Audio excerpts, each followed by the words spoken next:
Hello, I'm Jordan Isaac Gonzaga from STEM 11A. Today, I will discuss about the properties of exponential function. Dito sa properties of exponential function show how the graph of the exponential function behaves. These properties include the domain and range, the intercepts, and the asymptotes of the exponential function. The graph of an exponential function is a necessary tool in describing its behavior and characteristic. A graph can also provide insight as to real life situations that can be modeled by the exponential functions. First, let's recall about the laws of exponent. There are two laws of exponent. First is the zero exponent. Zero exponent, if n is not equal to 0, then n raised to 0 is equals to 1.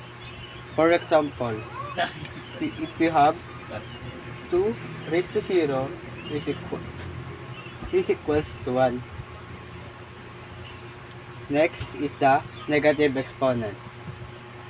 If you have a raised to negative n, it is equals to 1 over a raised to n. Next, let's proceed to the characteristics and properties of exponential function. The exponential function can be written as function x is equals to b raised to x. B is for the base and x is for the exponent, where b must be greater than 0 and b is equals to 1.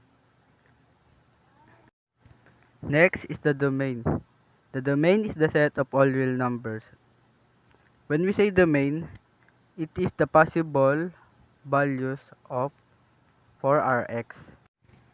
Next, number 2, the range is the positive numbers. So, the range is the possible value for our y. Next, the function is increasing when b is greater than 1. It means the line is going up. And it is decreasing when b is greater than 0 but less than 1. Next, parang pareho lang siya ng number 3. Kapag ang curve ay pataas, it means the base is greater than 1. Kapag pababa naman, it means that the base is greater than 0 but less than 1.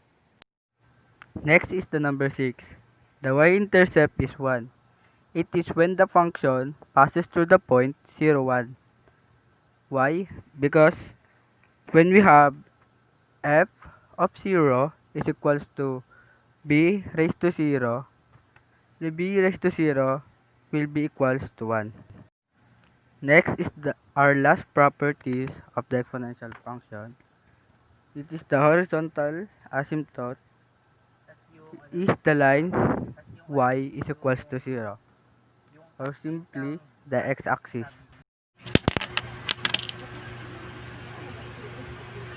Next, we have here an example. F of x is equals to 4 raised to x plus 2. Una natin gagawin is maglalagay muna tayo ng table. X and y. Negative 2, negative 1, 0, 1, 2.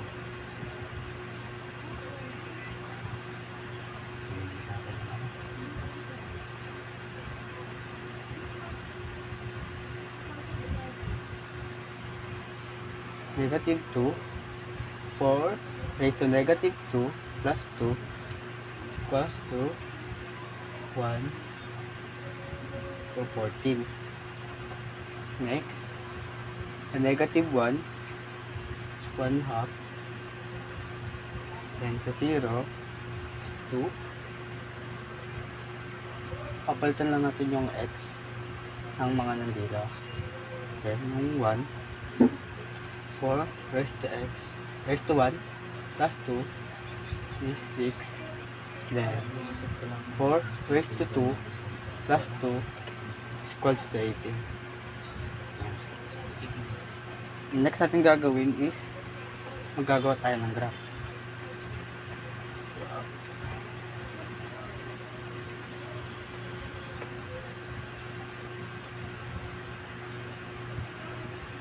One, two,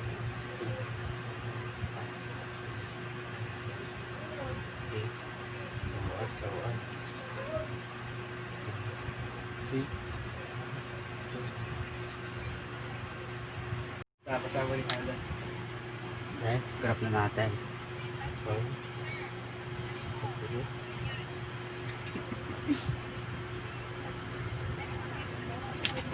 then yung 1 is 6. 1, 6. 1, 2, 3, 4, 5, 6. 6. 3, 2, 18. Yan. Ganyan. Since na patas din, habang tumataas to, patas din yung line natin. Next, ito sa kabila. Hanapin na natin yung domain, range, etc. Domain.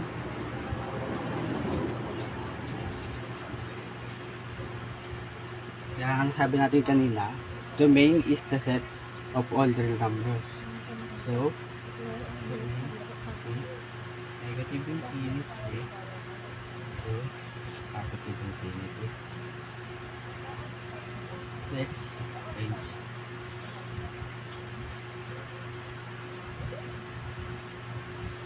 Since na yung y-axis natin dito is 2, so lalagyan natin dito 2. Positive infinity. Next is the x-intercept.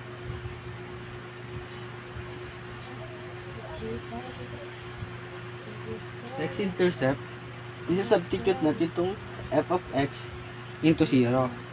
So, f of x into 0 for x. Then, lilipat natin itong positive 2 sa kabila.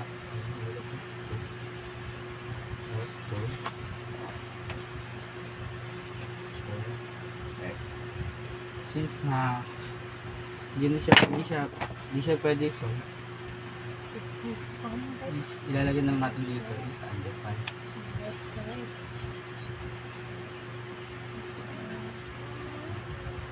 Next is the y-intercept.